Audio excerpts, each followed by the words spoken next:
Great to be with you. The last time we did the show was when we were talking about your fantastic book, that bestseller that changed a lot of people's lives, including mine. You asked a lot of hard questions, and I plan to repay the favor here. Oh, no. You write this new book, Love Your Enemies, How Decent People Can Save America from the Culture of Contempt. So thank you for sharing it with us today. Delighted. I want to start by having you unpack for us, what is contempt and how does it differ from anger?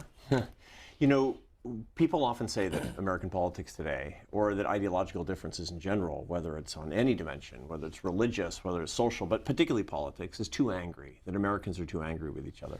And that's actually not right. Anger is a hot emotion that says, I care about what you think.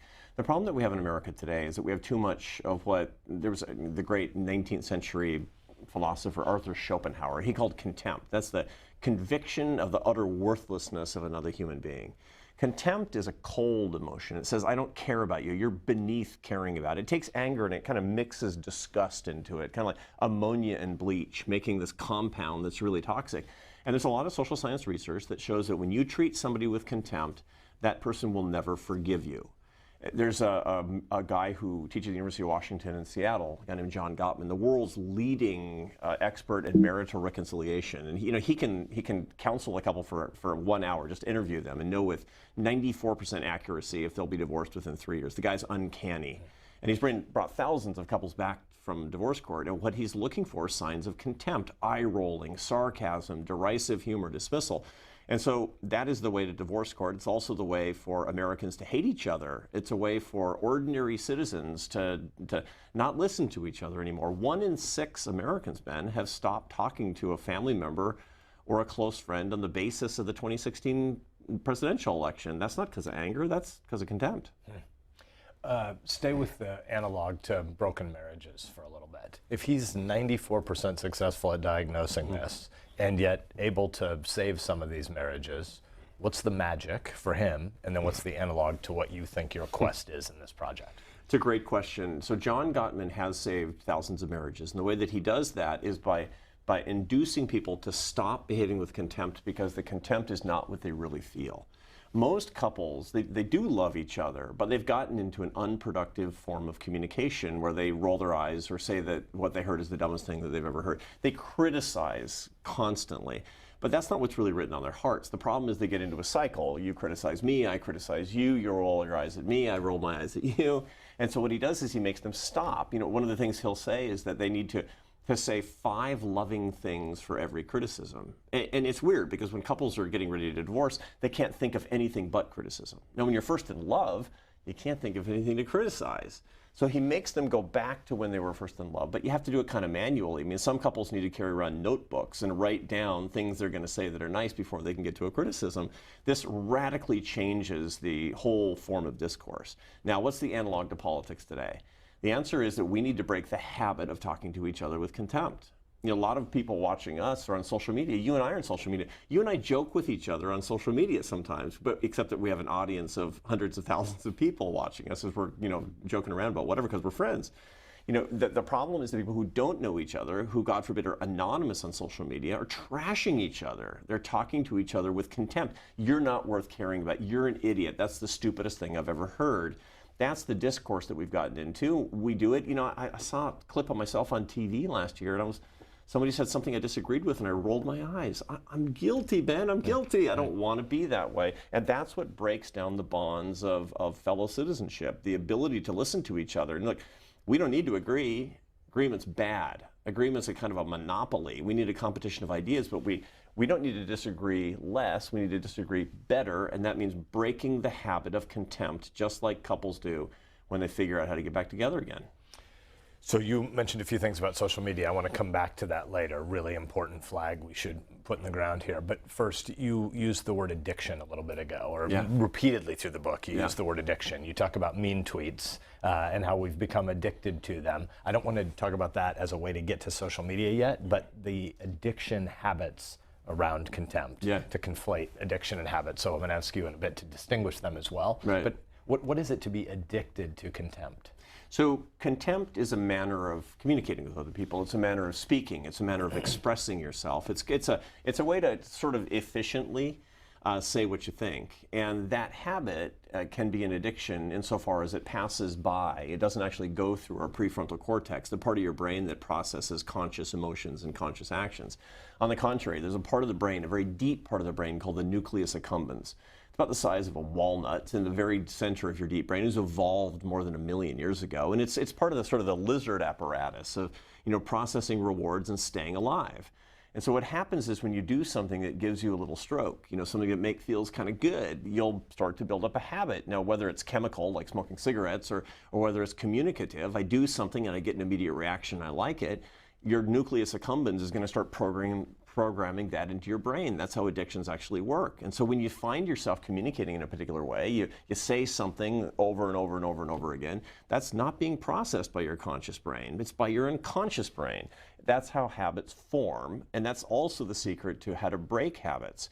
You need to get a lot of time when you're stimulated to do something. You can wait before you respond. When your mom said, "Hey Ben, count to 10 when you get angry before you respond," she's saying, extend the time between stimulus and response. Why? So you can retrain your nucleus accumbens. So you can get past this lizard brain by basically saying, I feel this. This is how I'm going to react because it's my habit, but I'm going to react this way instead. And when you do that, you get a different kind of reward, and you can actually break a bad habit of contempt. That's what John Gottman is telling his couples to do. He's making them wait before they criticize by saying loving things. That's reprogramming the nucleus accumbens. And we can do the same thing by not responding on Twitter. When we get an email that we don't like, or we get a message on Facebook that we don't like, or we hear somebody say something that we disagree with strongly, to wait before we react, and then to consciously put something in that's positive instead of negative, and see the reaction that we get to that. And that's a large part of what I'm talking about in this book. It's a handbook on how to do that. Before we get to the cultural and public square implications, stay at the marriage piece for a minute. Is it possible to retrain yourself to do that no matter how long that habit has built up? How optimistic are you about this as a success strategy to count to 10? It's one thing to do that if you had, C.S. Lewis has the 4 loves, and there's this sort of romantic infatuated phase early on, and a later life marriage is a different thing than that early overwhelming waves of love part early in marriage. You can retrain those habits if you get into bad habits 6 months in. 6 years still? 60 years? Yeah, do you believe it? Well, I do believe it because I've actually seen examples of it, but no one is going to claim that it's easy. I mean, if you've done something for 6 days, it's easier to break the habit than you've done it in 60 days. I mean, Aristotle talked about that, about habits, how habits are virtues, et cetera. And you've read this, you're more sophisticated in this stuff than I am. So we know that the longer you ingrain something, the harder it is to break, but everybody can. And the key thing to understand is if you want to be a better leader, if you want to be a more unifying leader, by the way, why? Because you want to be a more persuasive leader. And anybody who's paying attention in politics today knows that we're not getting any place because we're locked down. We're in a standoff. Obviously, if some side actually wants to win, they're going to have to be more persuasive. Treating people with contempt won't do it because nobody in history has ever been insulted into agreement. So this is the wrong strategy if you actually want to win. Very practical. Then you've got to do something differently. You can be the master of yourself and break these habits. And in so doing, I mean, I've got the evidence in this book that not doing that behaving in a different way will make you more persuasive, a better leader, happier, and ultimately more successful. You can do it. If it's been 60 years, it's going to be harder, but you still can do it. You mention in the book some of the things you pray about. Yeah. And you say one of the things you do is you thank God for oxytocin. Let's stay at the brain for a minute. That's got to confuse your children when you're praying around the family dinner table. Yeah. Why do you do that, and what does that mean? Oxytocin is a hormone. It's a neurotransmitter, and it's often called the love molecule. It's interesting, when in 1969, Richard Nixon, he commissioned a study from the Rand Corporation because there was this huge problem going on in Vietnam. 20% of soldiers in Vietnam were addicted to heroin. 20%. I mean, this is catastrophic for the war effort and a ticking time bomb for when these guys came home. And they said, what do we do? And they had all these policy ideas, and what are we actually going to do? Okay, so the guys come home, they brace themselves, and 90% of the heroin addicts stopped using heroin overnight when they got home. Just stopped. No intervention, no policies, no detox, zero. And only 5% of them became re-addicted in the following year. What happened? The answer is Well, you get the answer when you talk to anybody who's been addicted to heroin. They'll tell you it feels like you're being enveloped by love, pure love. That's how heroin feels. Well, when you come home, you do get enveloped by pure love. We only found out decades later what chemically was happening in the brains of these people coming back from Vietnam, which is that they were getting a hormone that is stimulated when you feel love, which is called oxytocin, and those receptors are filled by opiates. They're filled by heroin. And so that's what it gives you, the simulation of love. That's the reason when people get addicted to drugs and alcohol, almost always it's doing something, it's repairing something that's broken inside of a person. They're self-medicating in a way. So that's the key thing about oxytocin. When you see your kids, when you see your wife, remember the first time did you help deliver your children? I did. And they make you feel like you're helping, but you're really not. They're kind of keeping you out of the way, and they give you some scissors. But the first time you looked in their little eyes, and it felt like something popped in your brain, that was oxytocin. When you see your friends, when you see your parents after a long time, when you see your wife, when you haven't seen your wife for 2 or 3 weeks because you've been on the road, because you've been doing a campaign, and that little pop inside your brain, that's oxytocin. That's a miracle. It's, in my view, that's God's way of actually helping us to bond to each other in this miraculous way. And this is something I talk about a little bit in the book, because when we bond to each other more, we get more pleasure. It stimulates us to work for unity. That's why I thank God for oxytocin. This is earlier than I want to get swallowed by social media, but stay there for a second. That requires social media to be used as a supplement to human relationships if it's going to complement what you just said, as opposed to a substitute for human relationships. You and I know each other, so if we mock each other on social media, we know that it's playful, right? It's not really disdain. It's not contempt. I believe in you. I care about the projects you're working on. But when someone who doesn't know someone else comments in social media, there's a quick lever that you're going through, which is this positive or negative? Is this critical of me, or is this supportive of me? How could this possibly work? Your oxytocin theory of popping as a form of bonding, how could that ever work in a world that's more and more rootless, more and more mediated by distance and technology? It's a really big problem. And in point of fact, what we need is something that you've talked about in your last 2 books, which everybody needs to read if they want to understand how politics and human relationships interact. This is the key thing. For my money, the oeuvre of Ben Sasse as senator writing books is, you're in the middle of politics, you do work in history and social science. How do the two relate such that politics can be net life enhancing? That's what these 2 books do, as far as The Vanishing American Adult and Them. That's what I got from your books.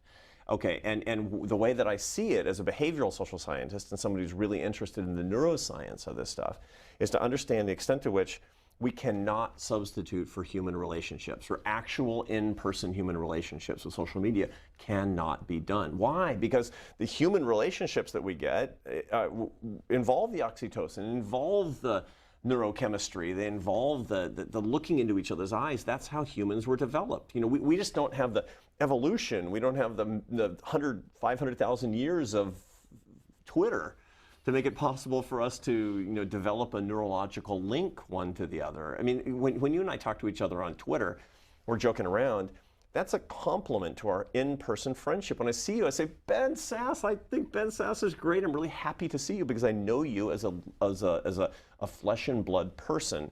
The problem is that social media among strangers can't get that done. And as a result of that, social media between strangers is not a complement to a real human relationship. It's a substitute for a real human relationship that does not give you the biochemical, does not meet your needs. And even worse, it's a contempt machine because it reduces you to some guy with a Twitter handle.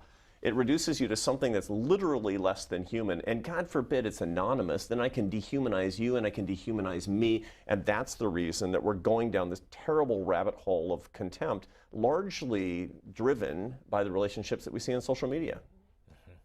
So how can you fix that with completely unplugging? Because I checked your Twitter account an hour ago before we got into the studio, and you've been tweeting out practical things mostly from this book, but ways to tackle the culture of contempt, but using a medium, Twitter, that is largely, at least in the political space, I think sports Twitter is a foretaste of heaven. Yeah. But political Twitter, its main ingredient seems to be contempt.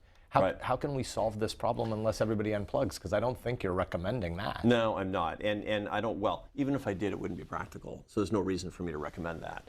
It's not going to happen in the meantime. But one thing that I do recommend is that people think about their social media behavior and say, is this complementing my life or is this substituting for real relationships in my life?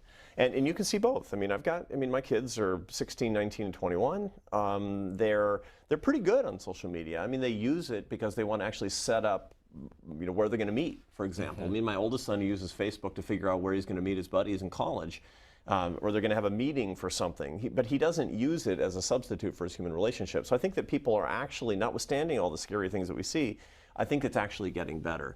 And one of the things that I recommend is to say, am I substituting for real human relationships? Because if I am, I'm going to get an oxytocin deficit. I'm going to have less pleasure. I'm going to be more contemptuous. I'm going to be less effective. I'm going to be less successful. And that's bad. So you gotta make sure it's a complement for your real human relationships. I recommend talking on social media with your real friends that you see regularly and not others.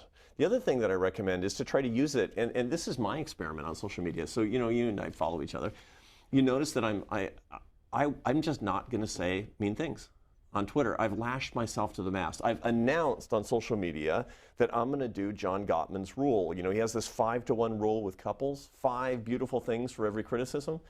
I'm going to say 5 nice, positive, constructive, aspirational, loving things for every one thing that I say that's maybe a joke or maybe that's a little bit critical. And what I find is after I do the 5, I don't even get to the 1. I'm committing myself to using it as a positive medium. Does that mean I'm going to get 50 million followers? Nope. Because it's a lot more interesting and fun to get the dopamine hit, which is another neurotransmitter, another hormone in the brain that gives you this little reward when you get stimulated in a way, either positive or negative, that you see when somebody is insulting somebody else. I'm not going to be part of that. But I have to say, Twitter doesn't bum me out because I'm only participating in a way where I feel like I'm lifting other people up. I believe we have a market opportunity. And here's the key statistic I want to share. And you and I have talked about this before, but I'm really excited about this. I'm happy about this. There's a group called More in Common that works in the United States and Great Britain. And it is kind of what it sounds like. What do we have in common? And they do a lot of very high quality polling, and they find that 93% of Americans hate how divided we're becoming as a country. Okay, now, the dark side of that is that 7% of Americans don't hate how divided we've become as a country. Why? Because they're profiting from it. They're getting famous and powerful and rich, and they're getting internet clicks, or they're maybe just kind of sociopathic personalities. But the 93% of us, which is most people watching us right now, and you and me, I know for sure, we want something better, and that's a market opportunity for authoritative leadership. Takes longer, takes more skill, but I like 93% a lot more than I like 7%. So let me play devil's advocate.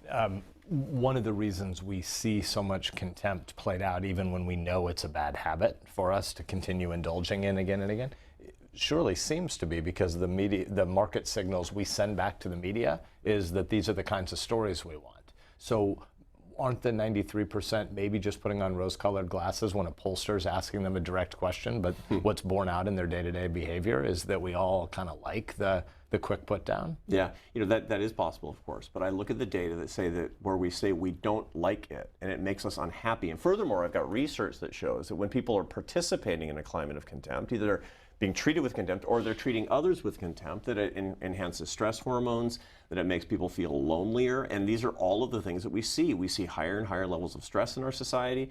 We see lower and lower levels of social capital, and more people say they feel lonely and they're depressed. And this is non-trivially related to the political and ideological climate in America today. So what this means to me is that we are in an kind of a suboptimal equilibrium right now because we have leaders in media, leaders on campuses, leaders in politics, leaders in entertainment, who are making a big profit by actually being in the 7%. And look, if that's all you got, you're going to take one side or the other. You're not going to take the other side's screamers. You're going to take your own sides, but we don't like it. We're looking for something better. This is the reason I've always been so bullish on your political life, is because you're not that. You're the one guy. Me and the whole state of Nebraska, man. This is what's so good when I hear you talk, because you're the man for the 93%, and we need more people like this. This is a pregnant moment. This is a moment waiting to happen in American politics today. We are sick of that, and it's time for us to stand up to the 7% and say, look, I will take it, and by the way, I am addicted. I'm an addict, but there are lots of products. This is another point that you're making. There are a lot of products that we consume, and we consume regularly, and that we patronize to great market effect that we hate. You know, one of the reasons that the cigarette companies are now trying to make cigarettes less dangerous and even less addictive is because people started to figure out that tobacco was something that people are addicted to, and they spent a lot of money on, but they didn't like it because it was hurting them. That is the product that we have in contemptuous politics today, as you know, with the vehicle of things like social media. We do it all the time. We're stuck on it, but we don't like our lives, and we want something better, and we're waiting for that something better. Your optimism about what comes next is partly driven by a pretty charitable anthropology that Americans are going to learn some of these habits. And in a little while, I'm going to go to the concluding chapter of this book where you have your 5 rules, because there's a whole bunch of really meaty stuff that we should go to there. But I think one of the criticisms of your book that I suspect as it hits the bestseller list next week and the week after that you're going to hear people saying is, well, wait a minute. Contempt as a habit for people who have ideas that are policy ideas that you differ with, that's pretty stupid. But what if the ideas that you're critiquing are from people who are actually contemptible? Isn't there a moral relativism implicit in your argument? Aren't you saying, Arthur Brooks, that we shouldn't regard anybody else's really terrible ideas as terrible? You know, it's a criticism that I'm going to hear a lot, and I actually have heard, and I've wrestled with this, because, you know, I have treated people with contempt. I have a lot.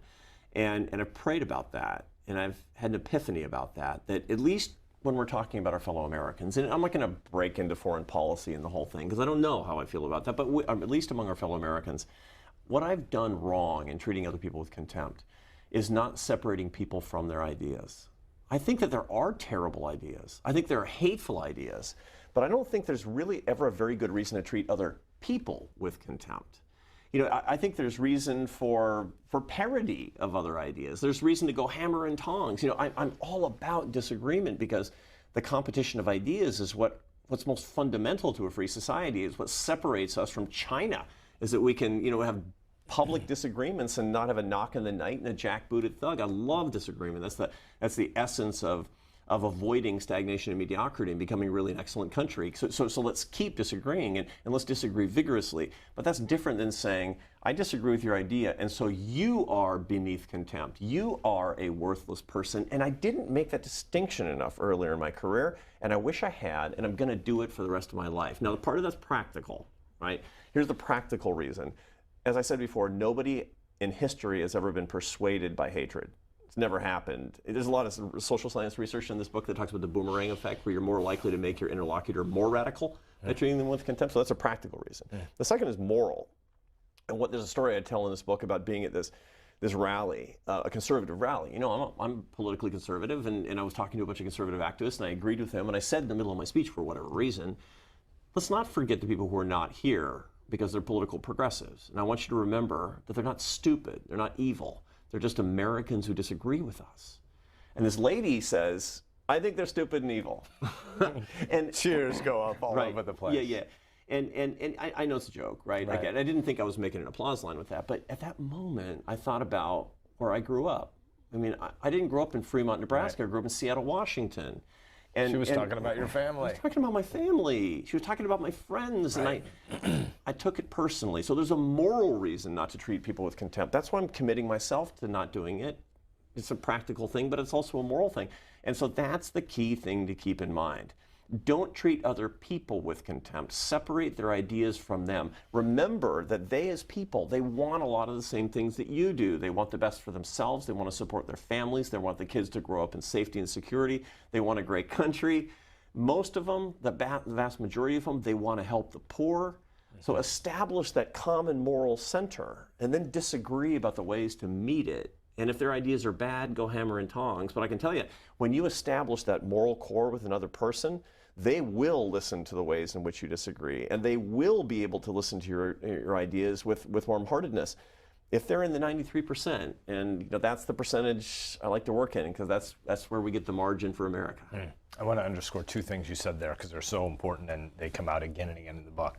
The first is you exhort your readers to disagree better, not disagree less. A really basic point, once you've sort of swim in the sea. I've heard you make this case a whole bunch of times, and to hear it stated so clearly in this book, I'd recommend that everybody read this, if for no other reason than to internalize that. You believe in a healthy, aggressive, rigorous marketplace of ideas, a competition of ideas. Yes. The question is, what are the rules for how humans treat each other in that competition? Right. It isn't that every single battle, whether or not a $15 minimum wage will ultimately be constructive or not, that's not a good versus evil conversation. That's a practical versus impractical, prudent versus imprudent debate. And you start with an assumption about the person you're arguing with. So the one is you defend argument, vigorous disagreement and debate throughout the book. You just want us to talk and learn the habits of getting better at how we do it. Right. But the second is, I think it's premised on a theory you have of motive. You talk about other people's motives, and you think we need to relearn our habits about how we ascribe motive. Unpack that a bit. Yeah, so one of the things that the worst, the weakest kind of argument that we make in political ideology today, and the bitter battles that we have today, is ascribing motives to the other person. So anytime you're in a political argument and somebody says, I know what you really want, right? And the funniest thing is that liberals and conservatives do this in equal measure. And this is not, both sidesism at all. I've just been in both communities, and I see this constantly where I know what conservatives they want. They just want to lower taxes to Charles Koch and his billionaire buddies. I hear it all the time from politicians when they're talking to the sort of the sycophantic crowds, and people are firing them up at their own rallies. And conservatives do the same thing. He says, I know what Democrats want. They just want to keep people poor and dependent and voting Democrat forever. That is insane. Neither one of those assertions is anything close to the truth. And the truth of the matter is that we don't even know about either that we're vilifying with full knowledge that we're saying something is untrue, which is reprehensible, or we just don't know what the motives of the other side are. It's amazing. I saw these data recently that shows that the average liberal thinks that 40% of conservatives make $250,000 a year or more. It's 2.5%. The average conservative thinks that 40% of liberals are gay or lesbian. It's 6%. If we don't know anything about each other, how are we going to know anything about each other's motives? So assuming motives of the other side is a big mistake. It's a weak way to argue. It's the best way to start contemptuously. It's the best way to make sure you persuade nobody. And ultimately, as such, it's the best way to lose. And so that's one of the things that a key point that I make again and again and again is don't assume motives at all. Take people's arguments on their face and ask people about what the moral motive is. And it's amazing when you do that. It's funny, and I started doing, let me give you an example of when I did this wrong and how I fixed it. As a policy analyst, when I first came to AEI, as president of AEI, and look, I'm the president of this think tank, I should know better than this. But I was engaged in one of these battles about the minimum wage, because that's been going around again and again. I've seen tons of data that show when you increase the minimum wage, especially a lot, that you shave off the bottom rungs of the ladder, and it hurts people at the bottom of the income distribution. And I would make the argument that people, they just like this. It's just populism. You're just pandering to the crowd. You're making people think that they can the government by edict can pay poor people more, make companies pay poor people more, and as such it'll make 1,000 flowers bloom, and it won't work, and you're being cynical about it. Then I thought about it. I thought that's actually not it at all, because I had conversations with a bunch of my liberal friends. You know what they want? They want to make work pay. They want people to be able to support themselves and their families better. And I thought, hooray! This is what conservatives and liberals have in common. They want people to have more dignity in their work, and they want their work to pay more. Once I recognize that, I can say, I understand your motive. I think I got a better way of getting about it that won't have these negative secondary consequences. That's a productive conversation. That's how you argue on the floor. I've heard you do it 100 times. That's an important way to do it. And I stopped assuming motives. I started listening more, and then I started disagreeing more on policy. And I think there's actually a potential for progress. What, devil's advocate again, what if the 7% category you talk about, coercive leaders or cynics, or I don't know, all the words you're using, willing to use about the 7%, but what if a big part of our problem is, though there are more than two sides, but on policy fights, a right end of the continuum to a left end of the ideological continuum, what if there's a second dimension that we're missing, which is the spokespeople, the people who are on TV all the time, the people who are running for elected office, and the real people who live in neighborhoods and are raising kids and trying to build a better mousetrap or a new app or raise money for the Rotary Club.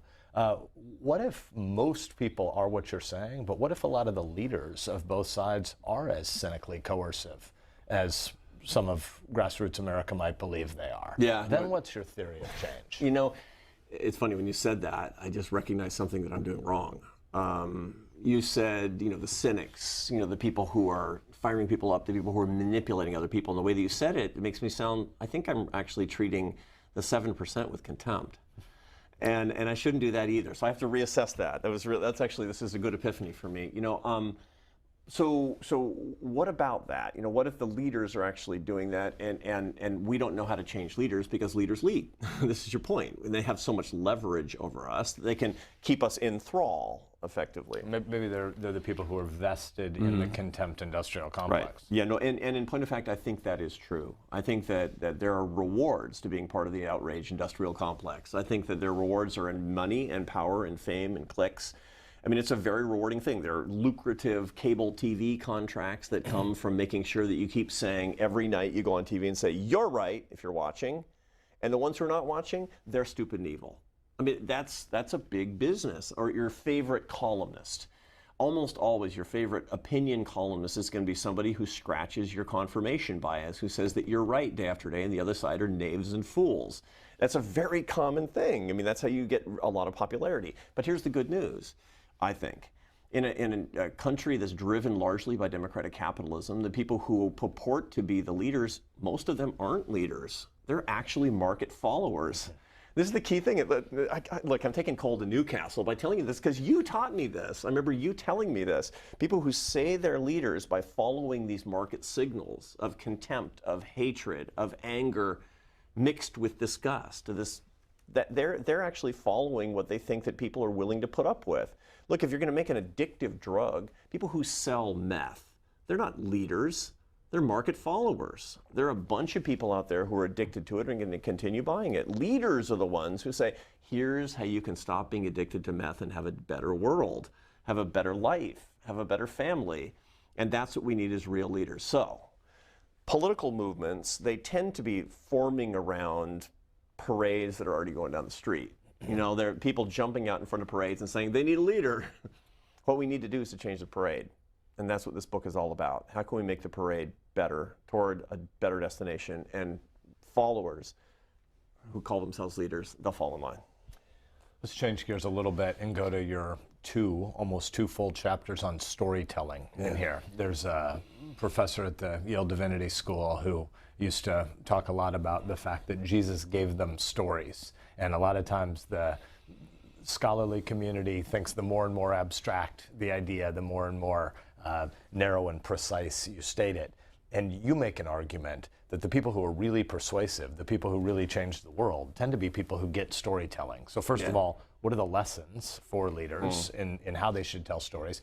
And how are you using new social science research to underscore this old point about storytelling yet anew? Yeah, I've become a big believer in that. And part of the reason is because it took me a long time to figure this one out. I saw a body of research on how people learn at one point, and it broke down the people who tend to become college professors versus those who don't. And they found that college professors, the type that become college professors, they systematically learn at a very strange way that's only shared by about 5 or 10% of the population, which is to say, they learn best by hearing a theory and then hearing a bunch of evidence that supports the theory. That's not how the humans learn. Now, it's not be how. Now, we were trained as academics, both of us. We suffered through a great many years of a PhD, both, and that's kind of how we learned, and that's how people taught us. But it turns out that ordinary humans, you and I, have had to retrain ourselves as people who are trying to talk to big groups of people, to talk about examples and then say, what do we learn from these lessons?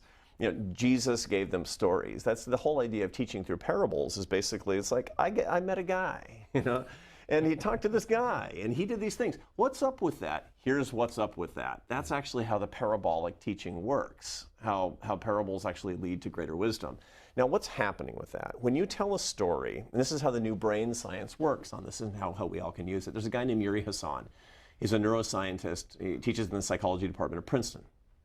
Yuri Hassan has done brain scans of people who are listening to stories and telling stories. And what he finds is, he calls it brain-to-brain coupling. When you tell somebody a story, that person's brain waves will lock onto your brainwave pattern. Basically, when you say, are you on my wavelength? That's what it means. The only way you're going to get somebody onto your wavelength is telling a story that has a narrative, especially one with characters, and the best character to be in that story is you. Something happened to me. People will be locked onto you. The listener's brainwaves can get ahead of yours, so they start to anticipate what they're about to say, and that's how they learn. If you want somebody to absorb big ideas, you need to use stories. There is simply no other way. Your subtitle is How Decent People Can Save America from the Culture of Contempt. By decent people, you don't mean that 320 million Americans are so fractured that the decent people are somehow out of the mainstream. By decent people, you mean these leaders in every community. Yeah, I do. I do.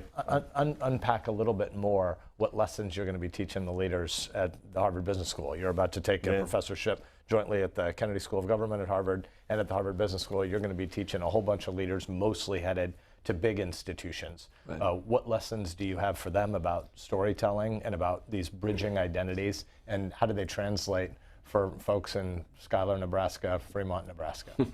I do have a real incredible privilege of teaching leaders at Harvard. I'll be teaching executive leadership at Harvard Kennedy School, as you mentioned, and I'll be teaching a class in leadership and happiness at the Harvard Business School next spring. And as a professor of leadership, I've often thought, what is my highest goal? And the answer is to call people to the common moral purpose that they have as leaders in the first place. Why do you want to be a leader? It's funny. I mean, the process of discernment is one not of trying to figure out what you're supposed to do. It's really to figure out what you're supposed to want. We're a people of the heart. What do I want? When people are trying to religiously discern, they're saying, Lord, what do you want me to want? and I think the most important thing for leaders to want is to want to bring people to their highest level of equal dignity and to see their limitless and boundless human potential. That's really what I want. I want to induce the desire for people to fight for the radical equality of human dignity, to fight for the limitlessness of human potential, and then to do that in the way that they think is most appropriate, using the tools they think are right, using the ideology that they assume, and doing it in a way where they can see people as these vessels, these walking bundles of dignity and potential, which is what I think that our founders wanted us to be. I mean, it's funny, when I think about teaching leadership when I talk about decent people getting us past the culture of contempt, I'm thinking about what, and this is your bailiwick, and I've learned a lot of this from you too, is what the American founders actually wanted for this country. This is a country that was founded not by gentry and their rich friends. This was founded as an experiment in the pursuit of happiness for ambitious riffraff. This is, the Sasses and the Brookses were just like moving west one step ahead of the law.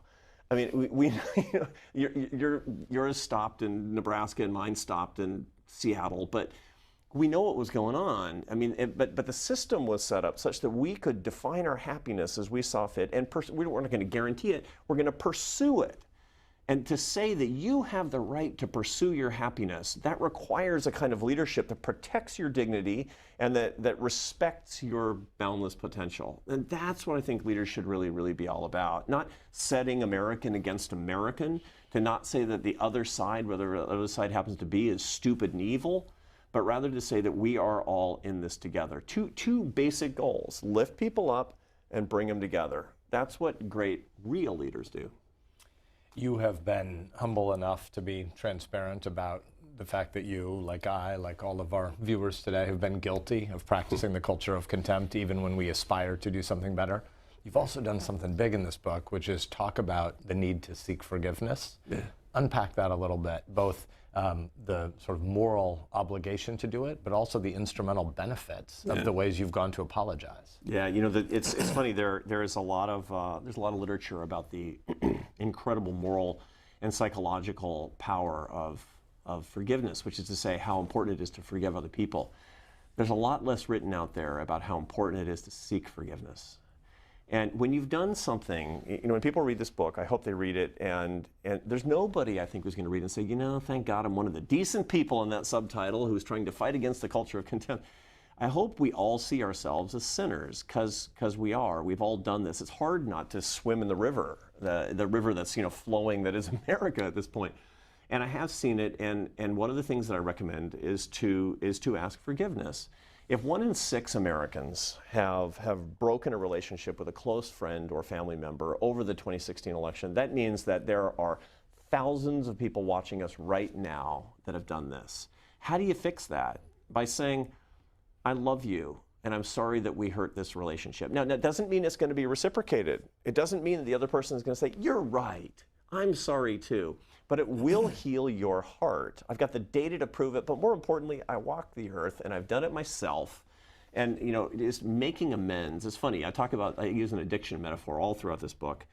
And if anybody who's gone through Alcoholics Anonymous or any 12-step program knows that the 9th step is to make amends wherever possible. Okay, so everybody who's been a contempt addict, and that's me, brother, make amends, do the 9th step, and it feels really, really good. And you know, I've done it publicly, I've done it on social media, I've done it to tens of thousands of people all in one place.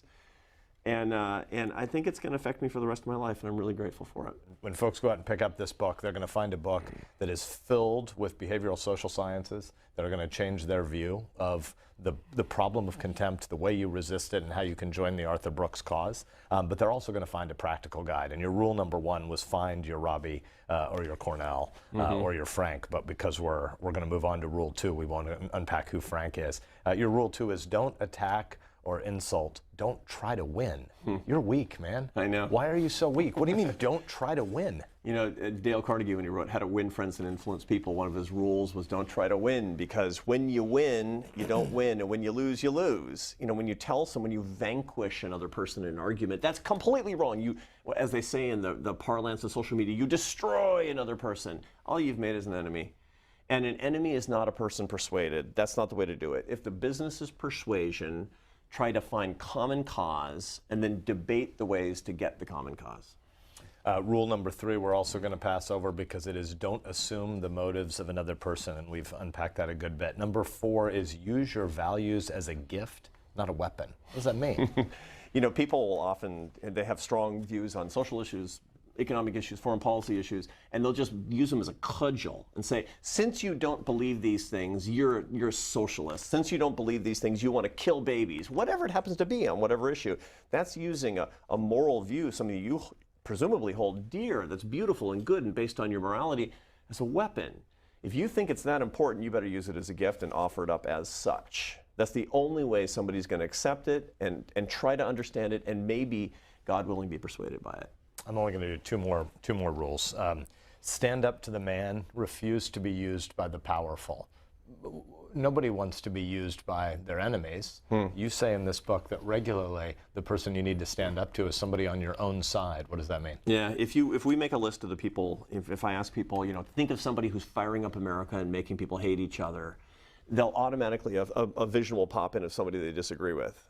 They need a different vision. Who on your side do you always patronize? Who's because they're scratching your bias, that is making you feel kind of a little bit of dopamine, right? That person is actually trying to use you. If that person is not informing you, is not expanding your moral worldview, if that's not somebody who's taking you someplace you've never been before, that's not a leader.